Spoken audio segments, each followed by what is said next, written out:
Moving to the other side of the world is tough. But what happens to you when time is ticking away, you're not getting any younger, and you decide to move to Australia permanently, but on a working holiday visa? How does that work? Well, I spoke to James and Amy, who moved to Australia on a working holiday visa before their permanent residency visas had been granted. And to even show how permanent their move was, they even moved over here with their cat. How much do you really want to move to Australia, and what are you prepared to sacrifice in order to make this move successful? But if you're not as brave as James and Amy and you want some help with your move in making it smooth and simple, you need to speak to the sponsors of this podcast, True Blue Migration Services. Grab yourself a free visa assessment when you mention that Johnston Life, and let them tell you your best chances for moving down under. Speak to them now on their website at www.truebluemigration.com. G'day James and Amy, how are you going? It was at this point that I realised that there was a problem with James and Amy's audio, but we soon got it back. It's all right for some. It's like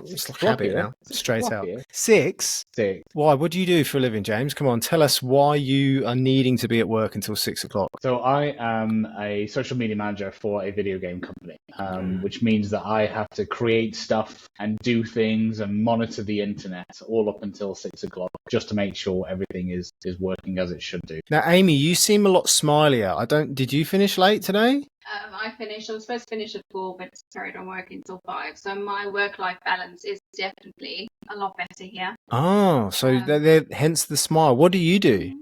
So I am an early years educator, so I'm a 2IC in a local service. So that's been my background for the last 12 years, is working in early years children, and that's something I've just fell right back into in Australia. But work-life balance you can't even compare it to the UK. Here it's a lot more focused on your mental well-being, taking that time. When your time is up, there's the door, out you go. So some days I'll finish at 2 o'clock, which is great. And then some days I'll finish at 4 is my latest, so that's really good. The way you say it makes me feel less bad about leaving at 3 o'clock. Oh, no, sorry, not 3, no, that was a Freudian slip. 3:30. I never leave at 3 o'clock. If any of my superiors are watching this, I'm always there right until the end. So, James and Amy, tell us about your life. What was your life like before you moved to Australia? Our life before Australia, again, worked in the video game industry and have done for a number of years now. Pretty mundane UK kind of life. So 9 to 5, go work from home every now and again. We would go out. What part of the UK did you live in? So we lived in Bedfordshire, so not too far away, I believe, from you guys originally. I had an auntie who lived in Bedfordshire as well. I know it well. Yeah. So yeah, we were quite. We're all from different parts. So I'm originally from a place called Stoke-on-Trent. Moved around the UK a little bit, landed in Bedfordshire, met Amy, of course. And yeah, we were just kind of like living our lives as we would normally do. And then after the hellscape that was COVID, we just decided, you know what, let's move to Australia. Let's do it. Why not? Why not? Good old typical winter's nights, freezing cold. Me with what feels like 3 million hot water bottles. It's like, I will do whatever you want me to do as long as you get me to a warm climate again. I'll be happy. I'm hearing a slightly different accent from you, Amy. So I am from South Africa, born and bred, lived there for 24 years and moved to the UK 10 years ago. So on to my third country.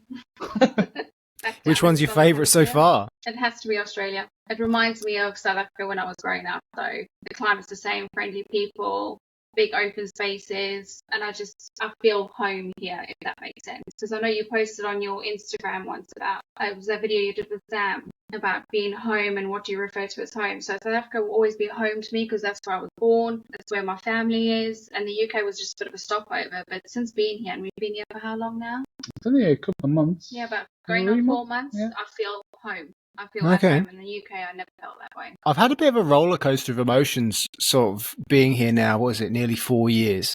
And I think, and you can probably tell it from the style of the content, I was very much in my mindset, you know, Australia is home, like do not refer to the UK as home.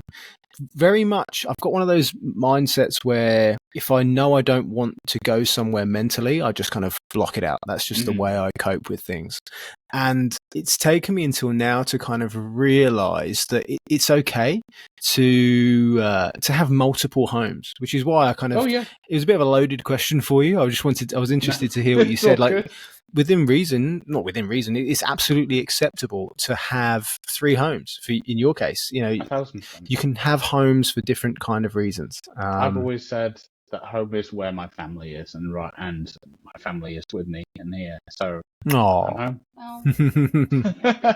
Now, I heard about the millions of hot water bottles. We actually went camping on the weekend, and we were using one with Aurora for the first time, just to try and see if she wouldn't scald herself.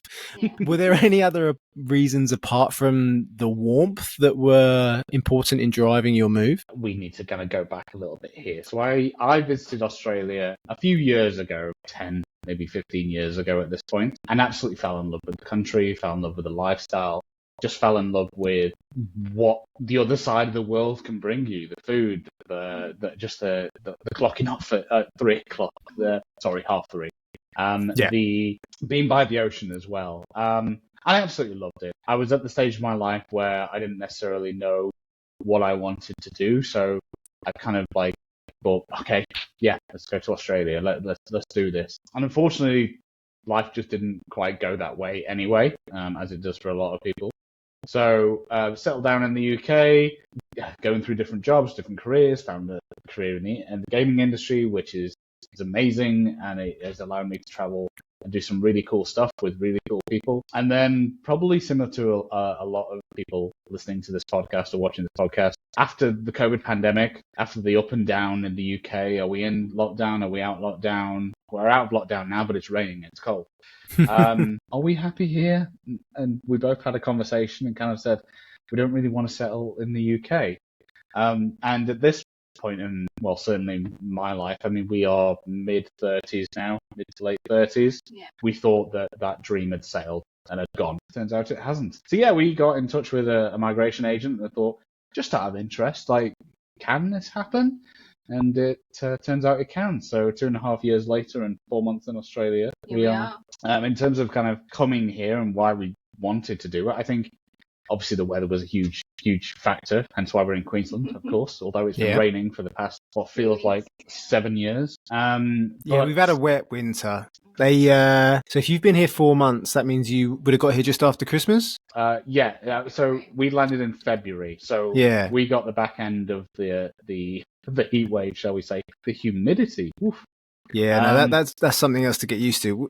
Probably around about, I reckon, September, they were saying, we think El Nino's going to happen. Bearing in mind, every year that I've been here, it's been La Nina, and that's the wet one. So I was thinking, okay, I'm not even going to get a normal summer. We'll just go straight into the hot one.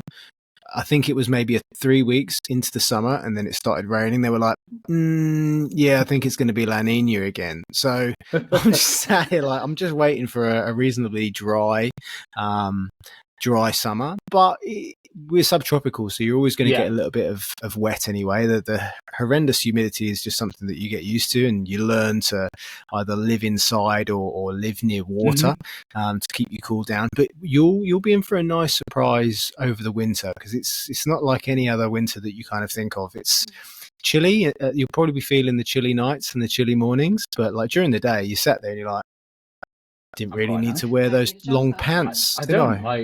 I mean, we're on the Gold Coast, so I'm still wearing shorts, and it is what was the low today? 15, something like that. So I'm still wandering around the park in my shorts and my thongs, and just enjoying the climate and all. And you do feel the cool a little bit, but I think it's all right. Yeah. I feel the cold now. Yeah. I think, it's cold. The UK is a bit claustrophobic in the sense that when it's wet and rainy, you want to stay inside. You need to layer up to be warm.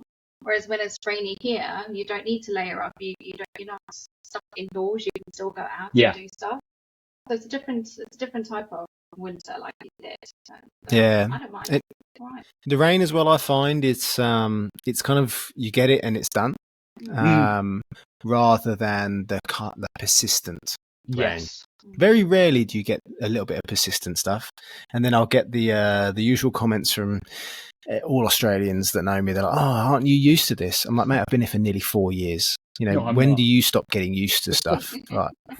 When the temperature drops below 20, I'm cold. That's what I'm used to now. Yeah. So what visa are you guys on then that brings you here? What did the migration agent what were they able to get you? So we are currently on 417s, which are working holiday visas. So yeah, so I've watched your podcast a couple of times. I don't think you've had anyone on working holidays at this point. No. How can you be on a working holiday visa then if We're you're on working holiday late visas with an 30s? asterisk, if that makes sense. Yeah. So at the moment we're on working holiday visas. However, I think it's literally 12 months ago we lodged for our 190. So Okay. we do have a 190 basically in the wings, waiting to be granted. Hopefully by August. Hopefully by August. They have just shifted the dates again. Mhm. So yeah, so 12 months we lodged for our 190. Like I said, it's been a 2.5-year process to kind of get all the visa stuff sorted. And when we lodged, we kind of like were okay. Well, we're kind of done with this. We've been waiting for 2.5 years now, and unfortunately, during that time, and as is quite dominant in the video game industry at the moment, I was made redundant, which is a blessing in disguise as such, because it then kind of cements the fact that, okay, yeah, we're doing this. So we left on working holiday visas. We're here for 12 months on a working holiday visa, with the fingers crossed that we get the the 190 grant. If you've got a 190 in the works though, Mhm. and you're waiting for that grant, I don't know. Is there a bridging visa that you can move on to, or? No, so our migration agent said that we wouldn't be able to bridge anything because we've applied offshore. Everything's been offshore. Mhm. Okay. So yeah, we just have to wait. We were so close though. Not that long ago, the 190 wait times was 90% granted at 12 months. 12 months for us was 2 weeks ago, and they changed it to 90% processed in 15 months. Got it. So yeah, we should hopefully have some good news within the next 3 months that the 190's been granted. Fingers crossed for you. But it does. I don't want to have to ask the question though, okay. but what happens if it doesn't? So That's the elephant in the room right now, isn't it? I work in childcare. I've got quite a high position up for a global childcare company. I was able to move from the UK to Australia. There, I've got a secure job, which conversations around sponsorship have been had. So there's opportunity for us to stay. I think we did it in the right way. We didn't want to wait anymore. And our migration agents have given us the green flag to go. Why not? Just do it. You've got your 190 in the works. You're both on the skilled shortage list. Yeah. Give it a go. While you're out there, your 190 will be granted. So we've already had that conversation about what are we going to do? But even if it doesn't come through in the next 8 months, we've still had the best year that we could ever have had, doing something that we've always wanted to do. It's definitely not a case of what if. It's definitely an oh well, we did it. We loved it. We gave it a good go. If it didn't happen, it didn't happen. But there's avenues to explore there. And we'll be back in a few months afterwards. Yeah, I was going to say it's not an end. It just means you have to kind of pack up and leave. And I'll tell you what, because you're only in the Goldie, if that ever did happen and you had to leave all of your stuff, I'll sort the storage out for you. I'll look after Thanks, it. mate. There you go. You can come back and collect it. I won't charge you too much. It's obviously conversations that we've had, but we're quite confident that we are. Well, we've only been here for a few months now, and we've got until literally next year, quite frankly, to get this lodged. And we're well, according to the GAB, we're pretty much 3 months away from that. Hopefully, that doesn't get passed on a bit further, but if it does, obviously we can have other conversations as to how that works.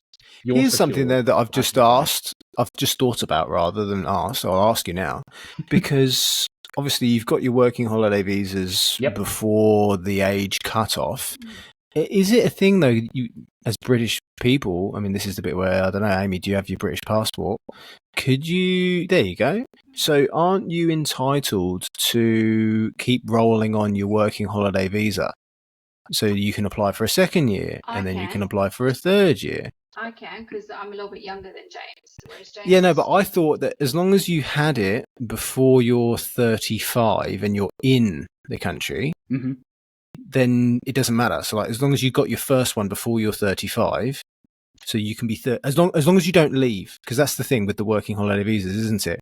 If you left, loads of people, they came and did a working holiday visa, did it for a year, left, and they're like, oh, I want to do my second year now. And it's like, yeah, no, but you've got to keep going. That might be, I don't know, worth asking. I don't know if that is something we can certainly look into that. I mean, you are pretty much sorted. You are you're still under that 35 bracket. Yeah. I'm over it now. So if I was to apply for a second year, that would be, well, from an age point of view, it would be a no.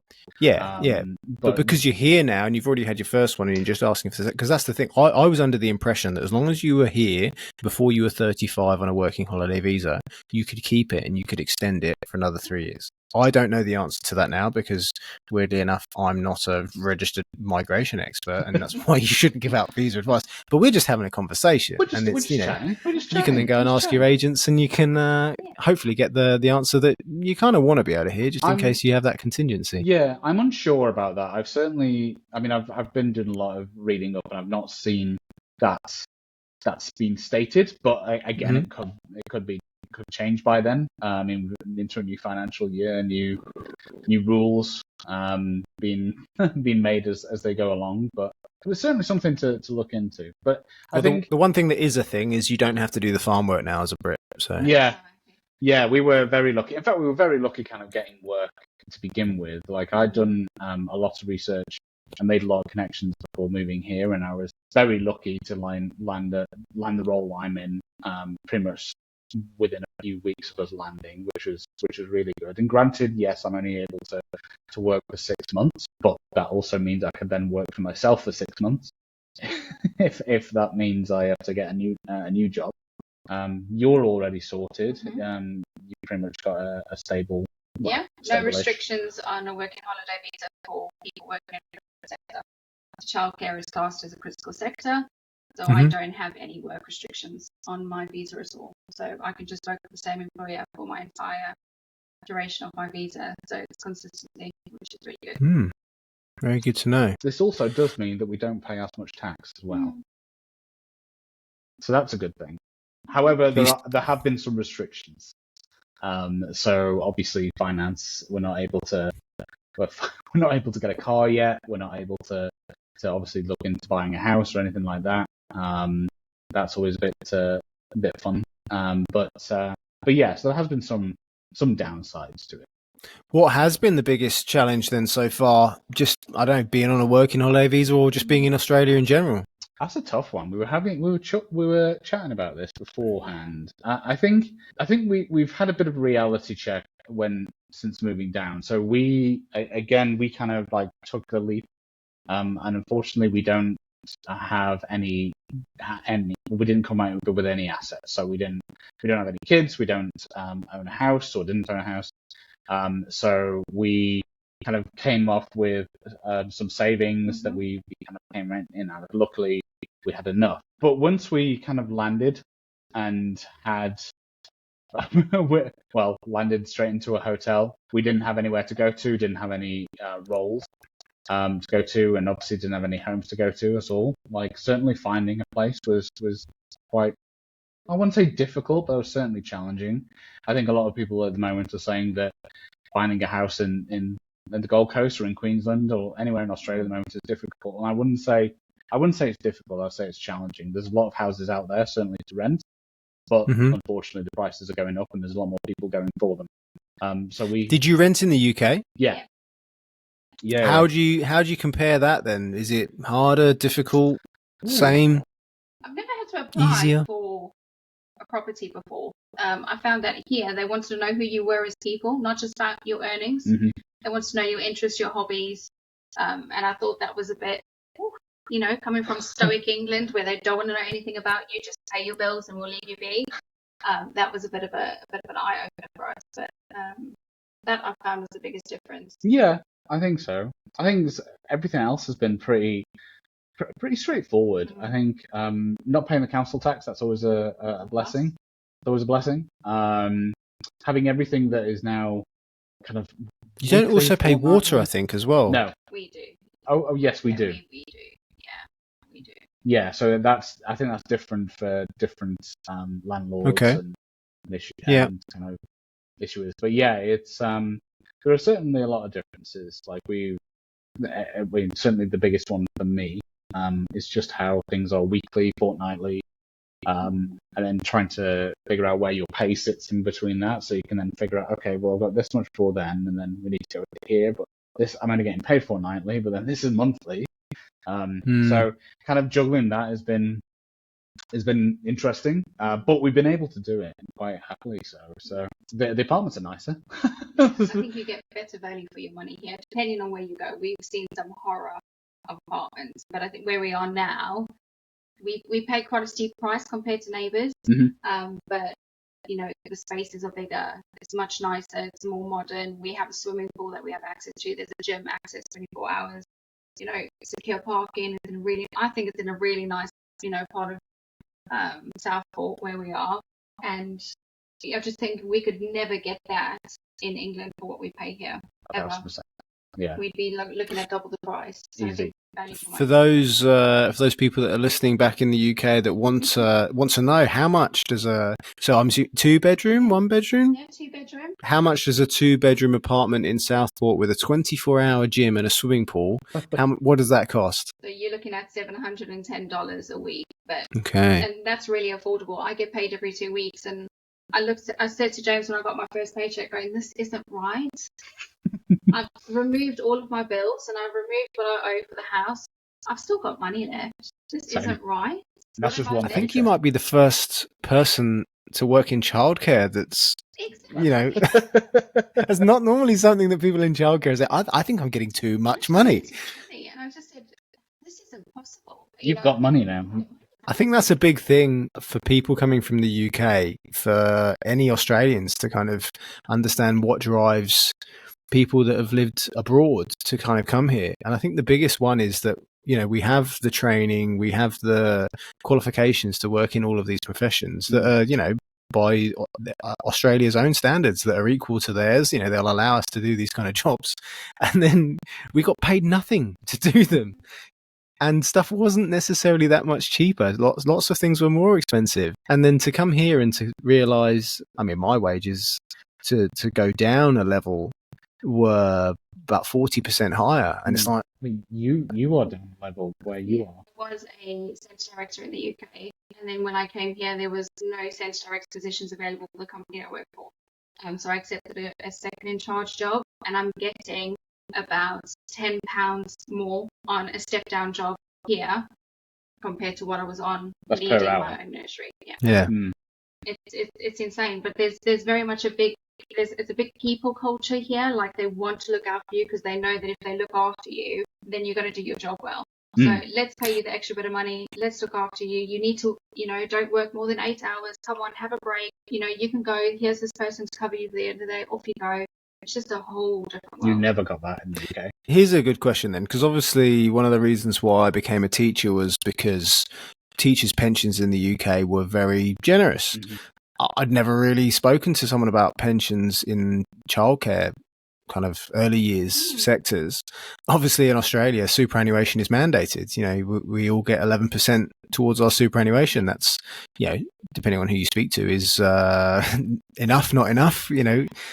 But did you get any kind of pension scheme where you worked when you were in the UK? Yeah, we did, and that was a company effort. That was something that they wanted to bring in. But I've been working in childcare for 10 years, and in my kitty, I had less than £10,000 in my pension, which I think is really poor. Yeah. Whereas here, I can already see the money, you know, building up over 3 months of work. So it's not something to shout about pension-wise in the UK, but there was a small contribution, but nothing to. Can I give you one tip? And this goes to both of you and to anyone that's listening about superannuation and tax file numbers. Don't do what I did, because it cost me thousands of dollars on my superannuation. I put my tax file number in incorrectly to the superannuation people. So then it counted as, well, you don't have a tax file number because that one's not relevant. So then I got billed extra tax on my super. And when I added it up, I was like, I'm just going to put this down to, it wasn't like I had those thousands of dollars in my hand and then it just got taken away. Otherwise, I'd be really, really annoyed. I'm still a little bit annoyed. I mean, you bought it. I never really got to touch it, so it doesn't count. It's what do they call it, like girl maths, or Yeah. that's Ross maths. I never touched it, so it never existed. Did it? I never saw it. Did it actually exist? Like, this is Nah, a thing. yeah, no. It's like when you go to the pub and you think, oh, where did that 20 quid go? Yeah. I don't know. It's gone now. So apart from working conditions and pay, how has living in Australia so far met up to your expectations? Amazing. We're happier. We're happier people. 1,000%. Not that we're miserable people, but yeah, like it's definitely put a pep in our step, shall we say. Like, the weather really does help with that. Obviously, the fact that the sunshine really does help with that, but we go out more. I think granted, we are on the Gold Coast as well, so there's always something to do, and the beach is literally, 20 minutes away. But we are out more, and we're more outgoing than we certainly were. We mentioned at the start of the chat that I'm trying to get a little bit fitter as well, so and there's a reason to get fitter, so I can actually not look like a beach whale on the beach. I rented a car not long ago, and I took a drive into the city to put the car back, bring the car back, and just kind of going over the crest, and you saw literally what we've been looking for like 2.5 or looking at 2.5 years, just like the cityscape as it kind of came over that crest and seeing it, like, man, this is life. We're here. We're doing this. It actually is as nice as it looks online. Is the Gold Coast public transport friendly? Because the only times I've ever been there, I've just driven and parked. Very much so. We don't have a car, and we realised that we could really do with one. When we certainly moved here for the first few weeks, we were looking at houses, obviously back and forth, and when you look at them on real estate, just on a little map, you're like, yeah, we'll go visit this one, this one, this one, this one, this one, this one.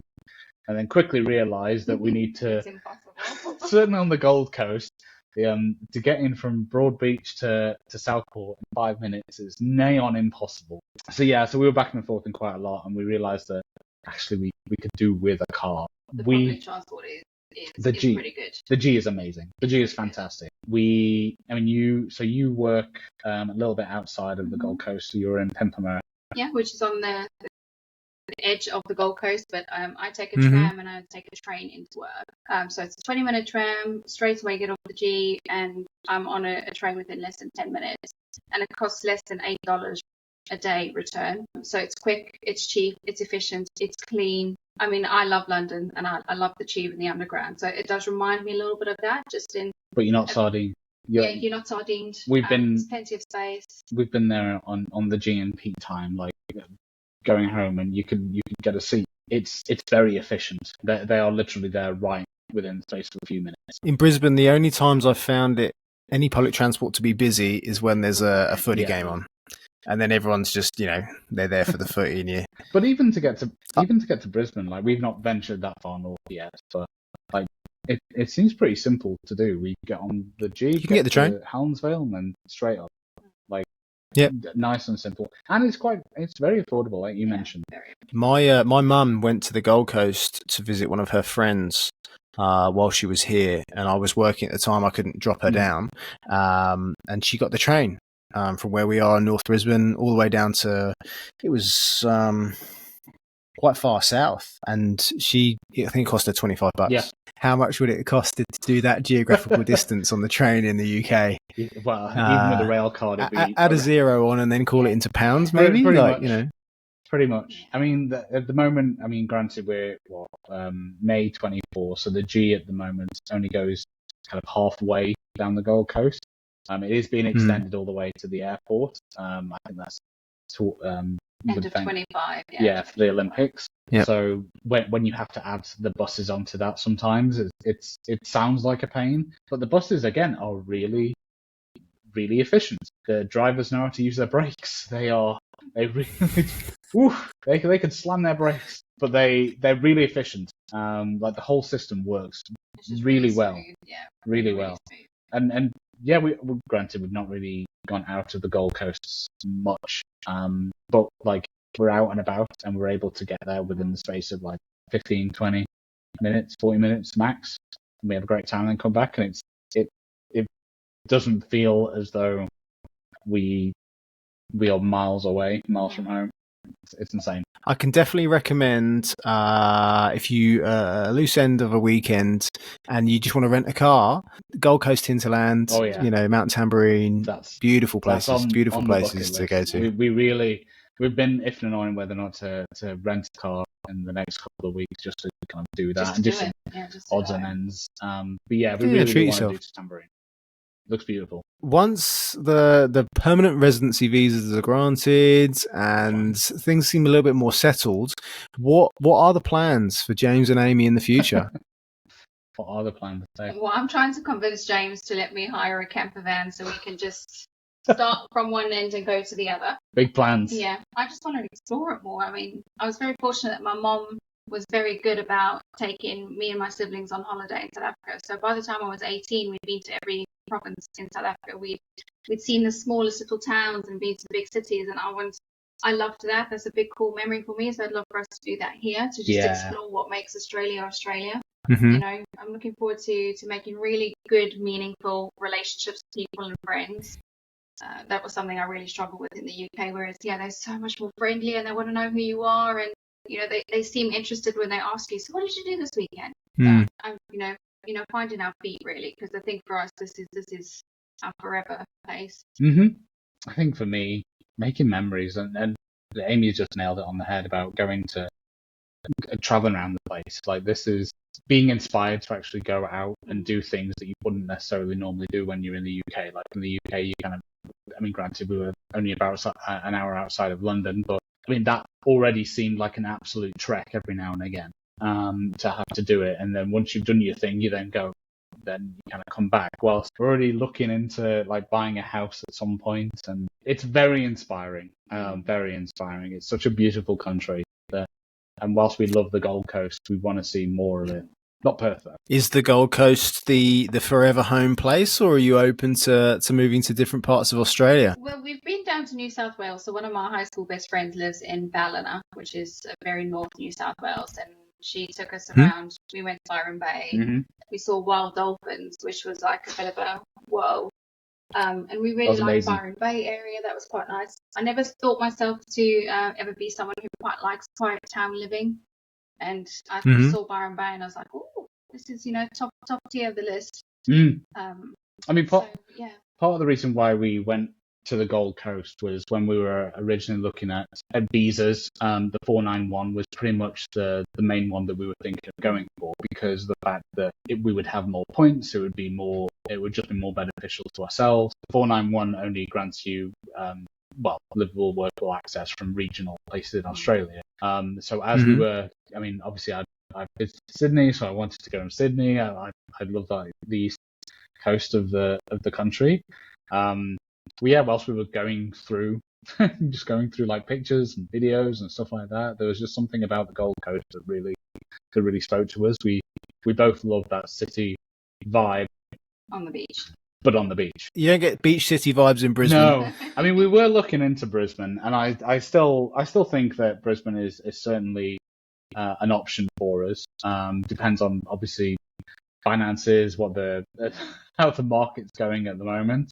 But yeah, I think we've certainly succumbed to Queensland life. Hey, I moved to Brisbane without ever having been to Brisbane before, ever. I just picked it geographically thinking, it's the third largest one, and I can't afford the top two, so it makes sense to kind of move there. I completely understand. Is there anything that has surprised you about moving?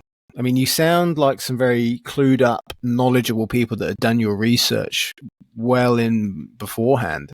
Has anything surprised you at all? I think we were just talking about this before we started. We were very blindsided by how smooth the transition went. We were very prepared, getting ready to leave England. We had sold our possessions, given possessions away, literally sleeping on a mattress on the floor the day before we left. Everything was just so beautifully coordinated and lined up. Our flights were amazing. I've never had a 36-hour flight that was just effortless. And I don't want to do that again. No, we wouldn't do it again. And it was just too smooth to be true. And then we landed. And I think the biggest challenge for me was not so much having everything handed to us, like here's an apartment, here's a job, here's this, here's that. But it was just like, I don't think we were mentally or emotionally prepared to be told, no, you can't have that apartment. or no, we don't want you to start work just yet. Mm. So yeah, too smooth to be true. I think that was my biggest challenge here. Yeah. Was it all started off so well, and then a short drop. It was a kind of a little bit of a reality check when yeah.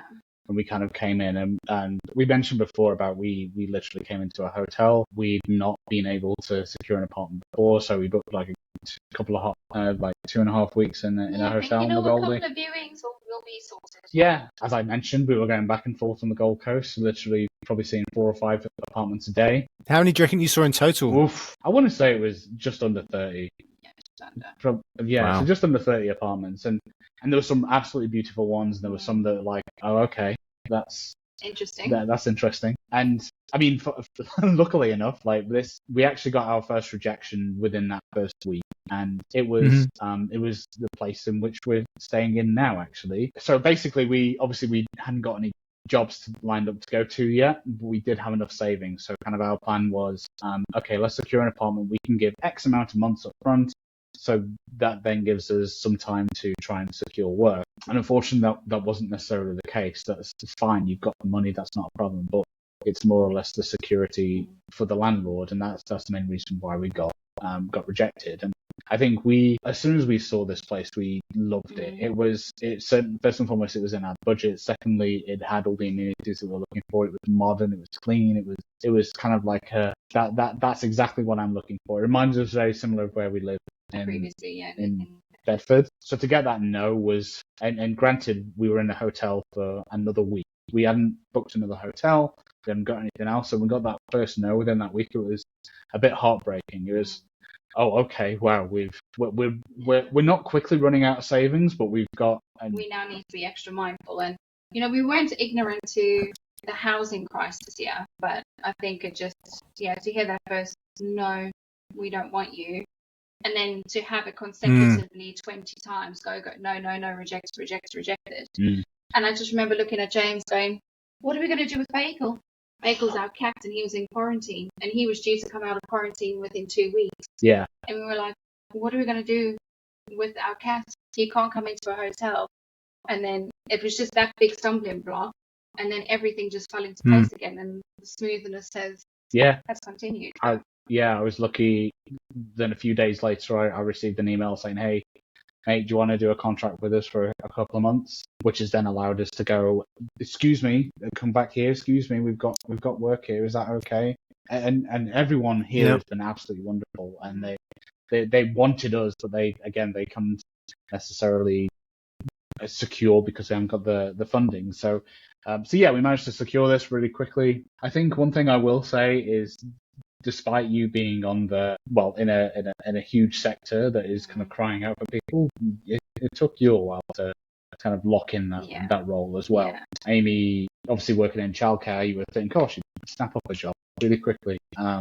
That's not necessarily the case. What took so long for yours then, Amy? Because there was a bit of nepotism involved, if that makes sense. So I was quite well known in the company in the UK for making good progress. I did my job, but I did it quite well. They got me in touch with the chief operating officer for the company on this side, and essentially it was just she didn't get my email, I didn't get her email. We got a bit lost in translation, so it would have been a smoother, right, I've got this position open for you, let's go. But being a chief operating officer, she just didn't have the time for me at the time that we landed, so that was a bit hard to wake up and not get an email to go, right, let's meet this on this date at this time.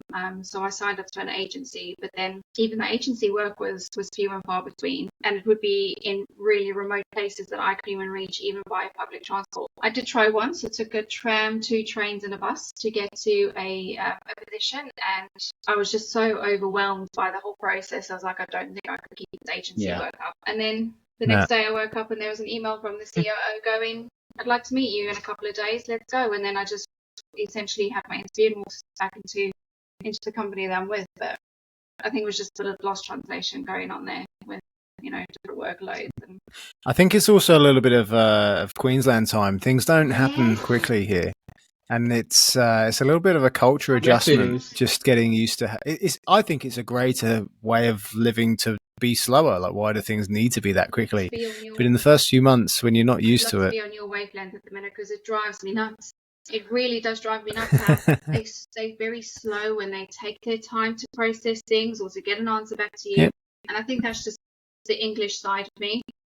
You've got a job to do. Let's get it done. Come on. Yeah. The quicker we get it done, you know. But yeah, it's very. I mean, I think it works well when we're actually doing our own jobs because, you know, I find I do things very efficiently. I'm quite happy with that. But you can't expect it from other people. So you just kind of sit there and you're like, okay, I'll wait for you. That's the thing. I mean, granted, we put a lot of pressure on ourselves, certainly within those first few weeks. And granted, like, not many people come out in the space of 4 weeks with no like work, with no home to come to. Within the space of just under 4 weeks, we were able to secure work, we were able to secure an apartment, managed to get the cat in as well. So it was, I look back at it now, and yes, it was certainly a moment in time that was like very challenging, but actually it kind of fell into place quite nicely. I'm like you, Ross. Like I like the idea of like, yeah, it's fine. We're kind of a little bit more chill, a little more laid back. It's like, don't worry, we're all good, we're okay. But when you are equally still wanting to get your Medicare sorted and get this sorted because you want to do X, Y, and Z, okay, come on. But yeah, so we've certainly learned to kind of just take a step back a little bit and just, it's fine, we'll chill, all right. Do you have any regrets about the process, how you've done things? Nah. I think I'd definitely do a move cube just to have a little bit of something to start off with. I mean, we slept on the floor for a couple of nights waiting for our beds to arrive. Whereas I think maybe a move cube might have done us a little bit of service. Just to have things. You say that though, but it only really works if the stuff arrives when you arrive, and that's quite hard to get it just right. I mean, our move cube, we arrived in the middle of September. We had hotel quarantine. When we got the things, it was October, mid-October maybe. So we would have had to have gone for the best part of a month without stuff. We sent it in June, July. Okay. You say that, it'd be nice to have things, but you'd never rarely get it just as you arrive, and that's just as you need it. And then in hindsight, I've actually had people asking me like, "Oh, what kind of stuff do you take?" And I'm like, "Do you know what? We don't use a lot of the stuff that we did bring over." And then weirdly enough, because Sam went back in October, and stuff I thought I had put in the mood cube, I hadn't, and it was still at her dad's place. And I was like, whatever, I don't ask for now. If it's not there, just chuck it. Like, I haven't had it for 3 years. I must admit, though, it has been quite nice to start again. Like, I mean, we're very lucky, obviously, in our roles that we have a little bit of spare cash to be able to start again and get the fancy coffee machine and the really nice couch now and the really nice camera and the desk and stuff like that. Stuff that you've kind of like wanted to get, but we hadn't because we were trying to save up a lot when we were moving here. So it has been quite nice to start again, although again, and also I think this just comes into the fact that like I want something now, please. Like the apartment does still feel a little bit empty. We're getting there with it. You'll fill it up with crap soon enough. Facebook Marketplace is also your friend for getting things. But yeah, like starting again has actually been quite nice, and just kind of figuring out like what Aussie products work best, what work well with us, and figuring out grocery shopping, figuring out all the, I don't know, how the chemists work and how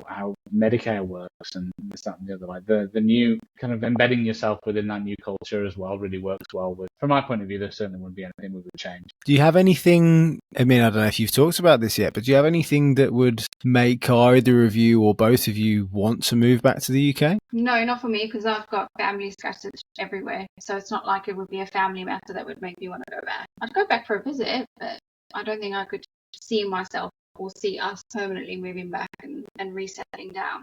It's just a completely different way of life. You feel human here. You feel like you can achieve things, you can do things. You've got space to do it. Whereas the UK now feels just a little bit claustrophobic to me. I completely agree. Yeah, like I fell in love with the lifestyle 11, 15 years ago, and I kind of felt as though I was more me there, if that makes sense. And certainly coming here, and granted I'm a lot older, a lot wiser than then, but I still feel like that. I wouldn't move back. And granted, we're still quite young here. We've been here for like less than 4 months.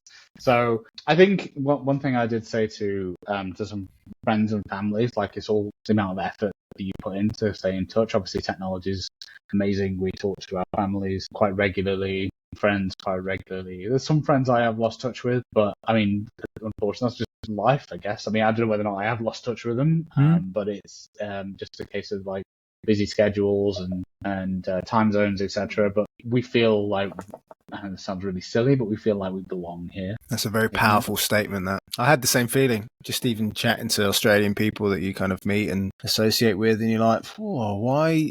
Going back to what you said before, Amy, like, why does this conversation seem so easy? You know, in the UK, he's trying to strike up conversation with people who you think it should be easy with. It can sometimes be difficult, and then that doesn't really help you belong in that. But just by people being a lot more social to you, it just helps with that kind of belonging sense. And I guess for some people that doesn't always work out, and that's a tricky one. I think that can help if you're getting those feelings of, oh, do I really kind of fit in here? Is it working for me? It's, I guess, making those human connections that helps you with that belonging feeling. Yeah. For me personally, that I think that's one of the things that helps so much. I think it all comes back down to effort. If you're not willing to make that effort to either put yourself out there or do things something differently, or then don't expect the same effort back to yourself. So therefore, your mindset has to adapt to a new lifestyle, if that makes sense.